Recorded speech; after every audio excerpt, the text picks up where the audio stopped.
Hey everyone, thanks for coming today. We are excited for today's webinar presented, by Tox Planet, by the founder of Tox Planet, Matt Timberlake. And today we're going to be going into 4 alternative testing methods that you'll want to know about. And before we dive into the presentation, and Matt takes over here, wanted to go over a few housekeeping items. A few of those we've probably already taken care of, knowing that you're logged in. If you're here, you're logged in, and we're ready to go. So you're seeing it and you're hearing us. If you happen to not be hearing this, you're not going to hear this message, but there is some information right there. If the audio on your computer isn't working, you can dial in and use it that way as well. A few big key points here. Number one, if you have questions for Matt during the presentation, feel free to ask those questions in the question panel on the GoToWebinar panel that's up on your screen right now. We'll be getting to all those questions at the end of today's presentation. And Matt would be, more than glad to answer those for you. So again, if something comes up in the first few minutes of the webinar or right at the end, feel free to use that question panel, and we will get to all those questions at the end of the presentation. And then also, we'll be recording this webinar, so if you have to cut out early, or if you know somebody else who this might be some good information for them to hear as well, we'll be sending that out as well. So you'll have a copy of that. It'll take us a little while to process that and get it up in the proper channels, and then we'll send that out to you. So you can also see the agenda. So if you're a note taker, you want to kind of get ahead of where we're going to be today. Got 10 key points here. We're going to go through some things, and Matt's going to also flip over to the website after a little while too, and show you a bit there. So without further ado, want to again introduce Matt Timberlake, founder of Tox Planet, who will be presenting today's webinar for you. Thank you, Stephen. Thank you for everyone for being here today. We appreciate your participation. We should run somewhere between 45 minutes to an hour. Tox Planet is a North Carolina corporation with a legal address in the Charlotte area. We are actually a virtual company with people in North Carolina, Massachusetts, Colorado, India, and Japan. We also rely on a network of consultants and contractors to help us with our special projects. Tox Planet started out as Expert Publishing, better known as XPub, in 2003. We sold XPub to EBSCO Industries in 2010, and in 2015 they called me and asked me if I wanted to buy it back. I did, and renamed the company Tox Planet. While XPub was strictly a content aggregator, we have bigger plans for Tox Planet, including adding features that will allow users to better utilize the enormous collections of content we have built over the past 13 years. We serve the information needs of toxicologists, pharmacologists, industrial hygienists, product stewards, risk assessors, and other chemical safety professionals. So what do? We are a provider of chemical hazard and toxicology literature. We publish proprietary collections from content partners, content from the government and public domain, and grade literature we either find on the internet or source from other providers. Although we do many things, the most important thing we do is save people and organizations an extraordinary amount of time and money. Our expert index provides what we like to call 100% relevant search results, and we deliver content users expect to find and delight users with content they did not know existed. I am Matt Timberlake, founder and general manager of Tox Planet. You can see my credentials on the screen, but let me tell you how I really got here. Like most college students, I spent countless hours in the library using books, journals, microfilm, and microfiche. I suspect the last two probably give away my age. When I graduated from college, it never once entered my mind as to how those items actually get into a library or the business behind it. I ended up getting a job with a Dun & Bradstreet subsidiary called Petroleum Information, and have now been in the information services industry for 34 years. In 2003, when a former employer refused to invest in my product line, I started XPub and did what customers had been asking us to do for years, but never did. I'd like to say it was rocket science, but it was more a matter of simply listening. We still listen to our customers today, and in fact, most everything we've done since day one is as a result of customer feedback. And for the record, in case anyone's curious, I am not related to Justin Timberlake. For simplicity, I may occasionally use the term methods when referring to the various chemicals alternatives assessments. I suspect that there have been some types of substitution methods in practice since Paracelsus's time, but the practice has really grown and developed over the last 20 to 25 years. Today, chemicals alternatives assessments is a growing and rapidly expanding art and science of evaluating the relative hazards and risks of existing chemicals. According to the OECD, there are many different definitions for chemical alternatives assessments, but the one that resonates with me comes from the Interstate Chemicals Clearinghouse and goes like this. The golden rule of alternative assessments is replacing chemicals of concern in products or processes with inherently safer alternatives, thereby protecting and enhancing human health and the environment. Although there are quite a few methods in use around the globe, they all have a common goal to support the design, use, and substitution of chemicals to create a cleaner and safer world. Today we will be discussing 4 methods, but in doing my research for the webinar, I discovered over 25 different methods, including PRIO, QuickScan, QCAT, RiskTox, Clean Gradients, iSustain, Skin Deep, and Subsport. A very important point to consider is that despite the overarching labels of chemicals alternatives assessments, the methods are not created equally. They differ in many ways and have different intended uses. Another important point is that the levels of complexity differ greatly. Methods can be list-based, frameworks, or an automated-driven system, data-driven system. List-based methods are the simplest of the 3. They tend to have simple data points, require the least amount of interpretation, and score chemicals based on their presence on certain lists. Frameworks apply a standardized procedure for the evaluation and systematic assessment process. Most often the toxicologist or other chemical safety professional trained in a particular framework performs the assessment. Frameworks use both authoritative lists and toxicological data. Automated or data-driven systems are relatively new to the market and rely on technology, a standard protocol like a framework, and an expert to analyze the hazard analysis. Although they may have similar goals, methods do have different intended uses. The 3 most common types are to identify and screen out chemicals, compare alternative chemicals, identify preferred chemicals and products. Over the last 20 years in business and in government, drivers for safer chemicals have been increasing. Key drivers for reducing a chemical hazards in the product life cycle include new regulations, particularly in the EU, the new TSCA, Canada's Chemicals Management Plan, state-level regulations, as well as retailer, manufacturer, and consumer demand for products that do not contain chemicals of concern. Non-governmental organizations such as Clean Production Action, the Environmental Defense Fund, Greenpeace, and ChemSec are encouraging industry action and raising public awareness. Their efforts drive manufacturers to push and consumers to pull safer chemicals through the supply chain. I read somewhere that ultimately the consumer is the de facto regulator because their purse strings are the biggest hammer in the group. Although I identified more than 25 methods during my research, today we will only discuss 4. The first category is methods and tools designed to identify and screen out hazardous chemicals, and we will discuss GreenWorks. The second category are methods and tools designed to compare alternatives and/or identify preferred alternatives, and we will discuss the column model, the EPA's design for the environment, and Clean Production Action's Green Screen for safer chemicals.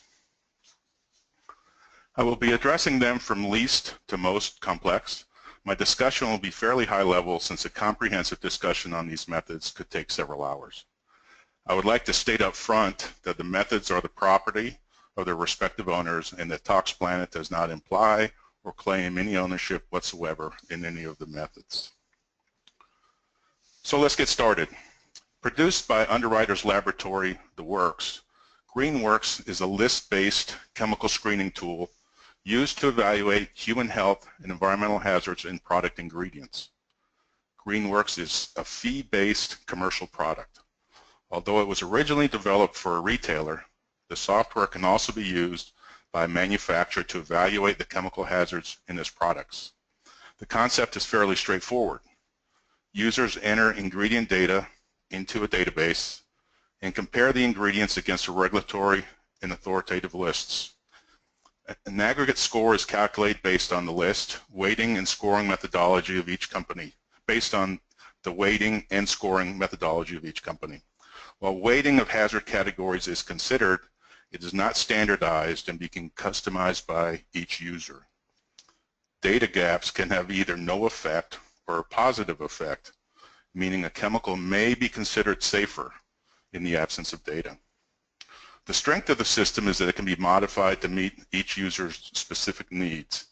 In addition to a standard set of lists, users can add their own lists or even their customers' restricted substances lists. It is fairly easy to use and does not require toxicology expertise. The limitations of the system is that it is list-based and does not include other toxicology data, scientific literature, or data captured from modeling.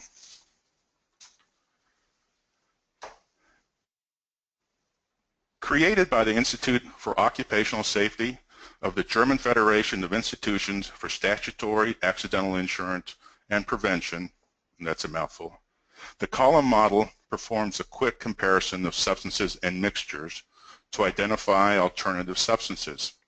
It originally relied on German standards but has been adapted to work with GHS. The assessment is built on using data typically found in an MSDS or package label. The model is used primarily for chemical substitution in occupational settings. The column model is free and publicly accessible.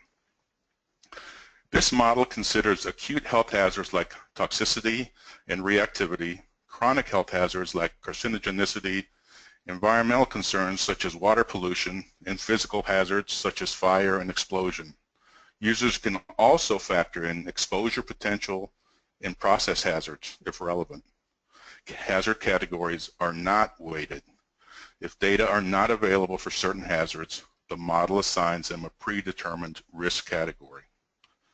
Hazards are classified into 5 risk categories: very high, high, medium, low, and negligible.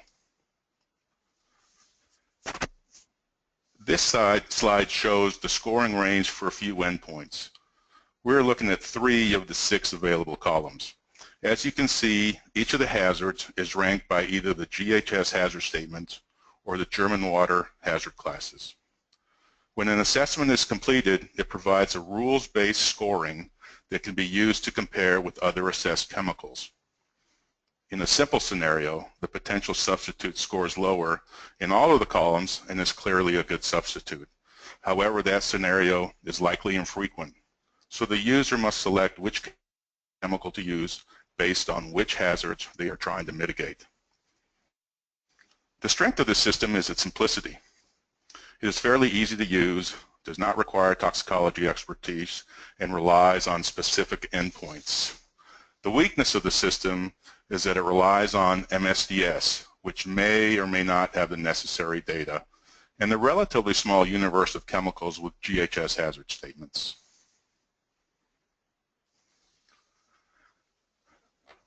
The design for the Environment Program at the U.S. Environmental Protection Agency developed the Alternatives Assessment Criteria for Hazard Evaluation as a transparent tool for evaluating and differentiating among chemicals based on their human health and environmental hazards. Its primary use is to identify safer alternatives. The design for the environment is free and publicly accessible. Designed for the environment's expertise and focuses on chemical hazard and uses a combination of authoritative lists and hazard data to score chemicals based on different endpoints under 13 different categories. In addition to lists and data, there may be the occasional need for some qualitative assessment of non-list data. Categories are either human health effects or environmental toxicity and fate related, and include the ones you expect, like carcinogenicity, acute mammalian toxicity, mutagenicity, genotoxicity, reproductive toxicity, aquatic toxicity, and environmental persistence. Each endpoint is scored based on data ranges or thresholds, and in the case of some endpoints like carcinogenicity, a classification. Hazard classes are not weighted. Data gaps have a negative effect, meaning a chemical will be scored lower if there are missing data. There are 5 possible scores: very high, high, moderate, low, and very low, though not all categories are used for all scores. This slide shows the scoring range for a few endpoints. You can see that acute mammalian toxicity is scored by thresholds, while carcinogenicity is scored by classification. All of the endpoints have similar ranges except for endocrine activity and persistence in error that rely on narrative of evidence with a level of confidence. When an assessment is completed, it provides a rules-based scoring that can be used to compare other assessed chemicals. The Design for the Environment model is an in-depth, detailed approach to identifying chemical hazards and assessing alternatives. The strength of this system is its value in identifying commercially available substitutes and promoting green chemistry. The weakness of the system are that it requires the users have sufficient expertise in toxicology and the frequent data gaps when trying to complete an assessment. Probably the most sophisticated method discussed today, Green Screen for Safer Chemicals, was developed by the NGO Clean Production Action. Green Screen screens and ranks chemicals and materials used in commerce for their human health and environmental hazards. Green Screen is free and publicly accessible. Like the Design for the Environment, Green Screen Full Hazard Assessment uses a combination of authoritative lists and hazard data to score chemicals based on different endpoints under 20 different categories. Like the Design for the Environment, Green Screen uses threshold values to determine the level of concern for each hazard endpoint. Hazard groups include human health, environmental fate, and physical hazards. Hazards are classified into 5 risk categories: very high concern, moderate concern, low concern, and very low concern. Hazards are weighted. Data gaps have negative effects, meaning a chemical will be scored lower if there are missing data. This slide shows the scoring ranges for a few endpoints.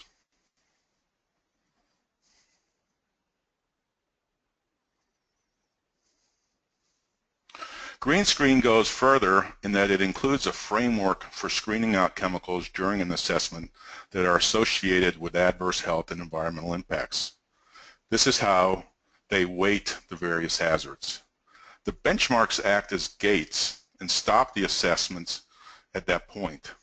Chemicals that do not pass through benchmark 1 are deemed chemicals of high concern and should be avoided.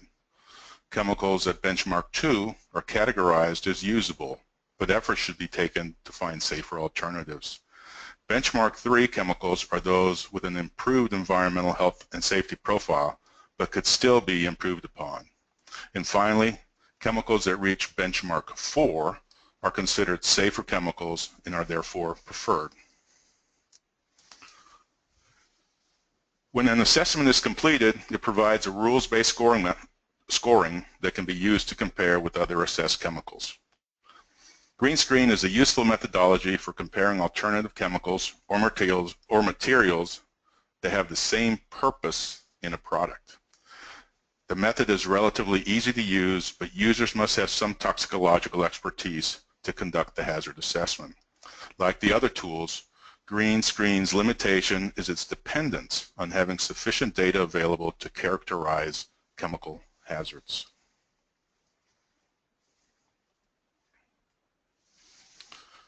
I would like for you to walk away with a few key takeaways. As I mentioned, I discovered more than 25 methods with many more out there.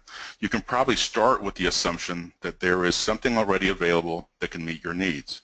As you saw, the level of complexity varies significantly, and methods should not be generalized to fit all situations because their evaluations are context specific. Before choosing a tool or approach, the assessment rationale should be clearly defined and match the selected tool or approach. Although it is best to make decisions with the most information available, systems that require the most data are the most complex and require toxicological expertise. As we saw, not all systems weight hazards. This is something you should be aware of when selecting a method. How methods handle data gaps is an important consideration.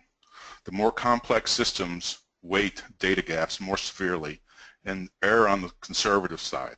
Methods that ignore data gaps may rank chemicals safer than they should.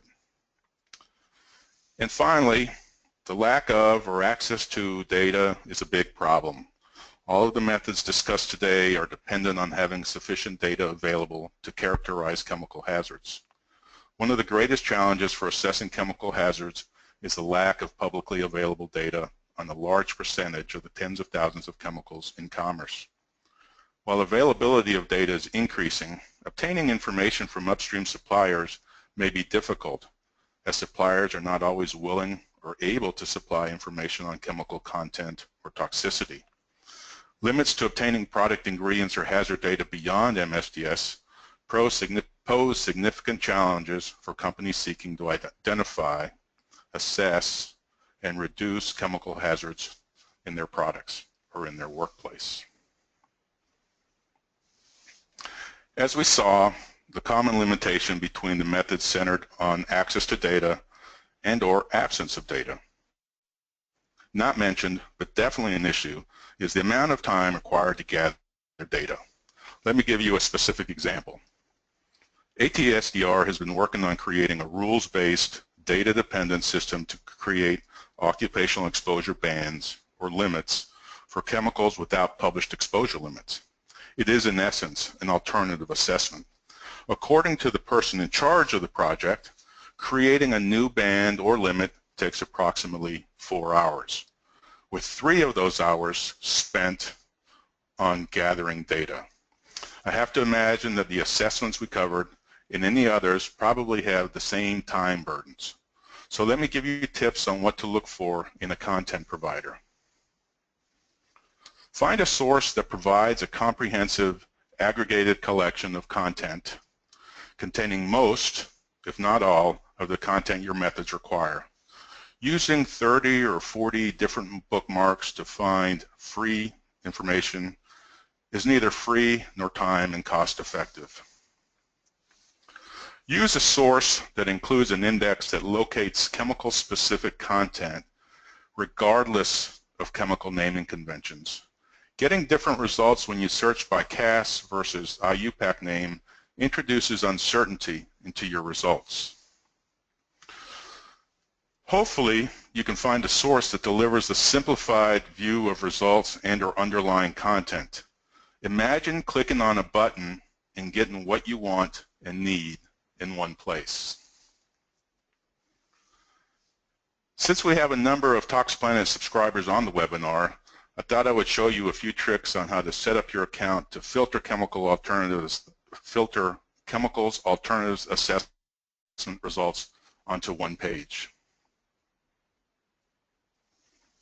So the users are familiar with the ToxPlanet system, and in this case we can do a search on benzene. The reason I am using benzene is not to impress you with how much information we have on benzene, but it's a good chemical to show the depth and breadth of our content. So I would do a search on the benzene CAS number.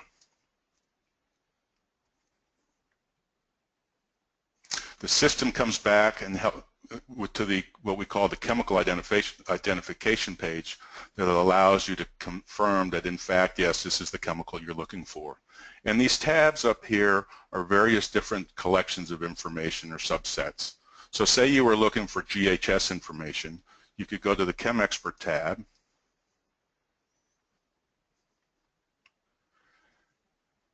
You could go to New Zealand EPA's Chemical Classification and Information Database and open their document on benzene. Alternatively, you could go down and open up the GHS from Japan documents, or you can even go down to PubChem and open the PubChem compound document that has GHS information in it. You may be interested in knowing what kind of information is available in lists. So you would click on List Expert, and benzene appears on 343 different lists, but say you wanted to simply know which IARC list it's on, you could scroll down here, and here's IARC, and this IARC Group 1, or if you want to see the report on carcinogens, you can click on that and get that kind of information. So all of this content is available somewhere in the system. If you take advantage of our MyExpert system, what you can do is going up to here, go into Settings, go into MyExpert Settings. You can pick and choose the settings, the content that will be displayed under that particular heading. So for example, if you want to make sure you get the New Zealand GHS information, and you want to see the ChemSec list, and you want to see Gestis from Germany, and you want to see GHS Japan. If you want to see the IARC monographs, if you want to see the MAC collection, these are all things that are supporting your chemical alternatives assessments, the TEDx list of potential endocrine disruptors. We also want to see if it's on the CNL inventory, and we want to see if it's on the REACH. If there's a REACH registration dossier for it, we can click that. We can also go to List Expert and identify lists that we'd want to consider. So we can scroll down here and let's find the IARC lists. So I want to check all the IARC lists. I also want to check the NTP lists.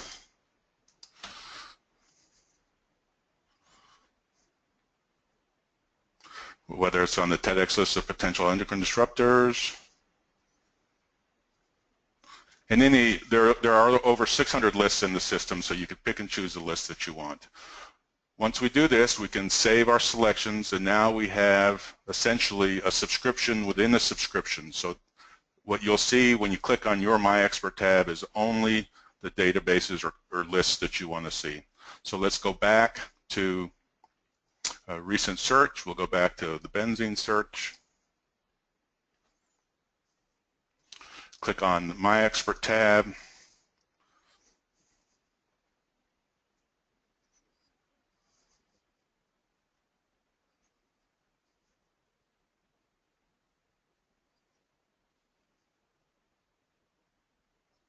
And now what we have is a subscription that includes the content that we were most interested in for that particular project that we're working on. So if you think of a chemical alternatives assessment, whether you're using the design for the environment or column model or green screen for safer chemicals, you could go in here into the system, capture all the data elements that you need for your assessment, and then have your own subscription to that subset. If any customers are interested in learning how to set the system up or need some help, please contact us and we'll be more than glad to help you. Oops. Sorry about that.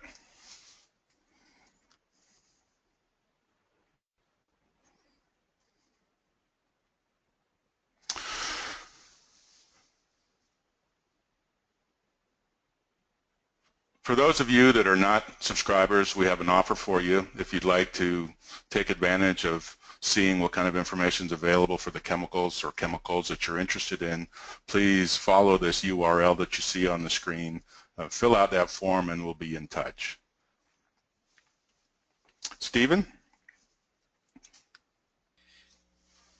Hey Matt, yeah, thanks. We had a few questions come in, so love to just kind of go through those with you. And again, a reminder: if you have any questions, we'll be doing questions for basically as long as you have them here for the next few minutes. So feel free to use that chat panel again, submit some questions, and we'll start off with some of these questions that some folks have already asked. So Matt, question number one here. It looks like you knew the number for benzene right away, but what are users supposed to do if they don't have that CAS number? That's a good question. Actually, our expert index has a little over 2 million terms in it, and the heart of our system is the CAS number. So any term or chemical name that you happen to have, we resolve it to the CAS number, and then you can retrieve the information you're looking for. So as an example then, as for formaldehyde, you could type in formaldehyde or formalin or 50000 or whatever identifier you happen to have, and you'll still be able to find the information you're looking for. Okay, great. This next question is a bit of a two-part question, so we can I'll ask both parts of it and you can answer it. But another attendee asks, how do you keep the content up to date, and then how soon is the content updated?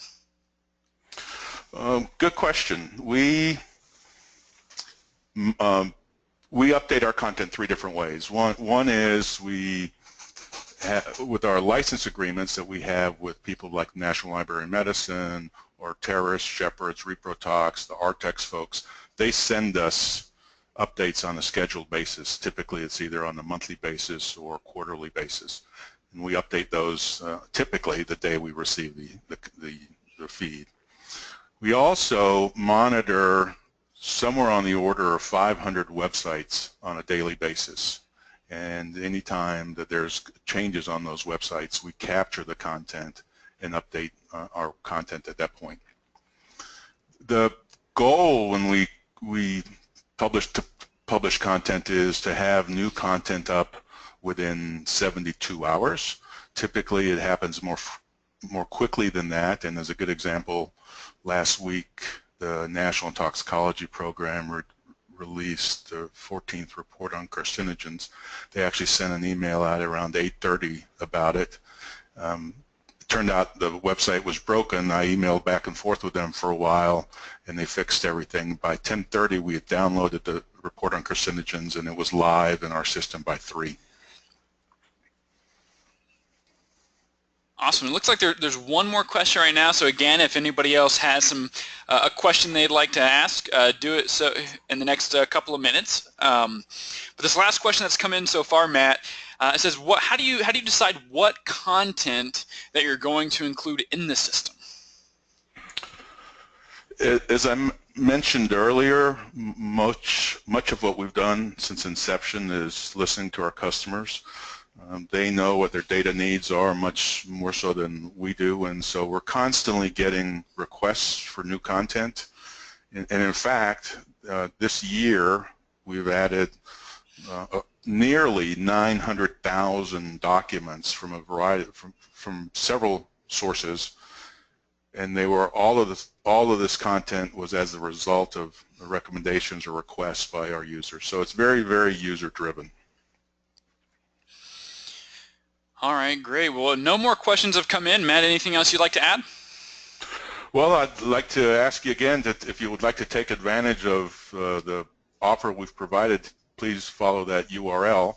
And I did want to show one last slide, and that's the credits. These are the articles or papers that I used to create this webinar, and they're very, very comprehensive and in-depth, and a great resource for those of you that are interested in learning more about chemical alternative assessments. Thank you. Awesome, Matt. Thank you. And to everybody again who attended today, we appreciate you coming out and spending a little part of your day with us. One more note on the housekeeping, and we discussed this early on. Again, the recording will be sent out sometime in the next couple of days, so be on the lookout for that. If there's anything that you missed or you want to hear again, you'll have that chance here soon enough. And if you have any other questions, feel free to get in touch with Matt, and he'd love to be able to talk to you one-on-one as well. So again, thanks for your time today. We appreciate you coming out for today's webinar, and we hope you have a great rest of your day.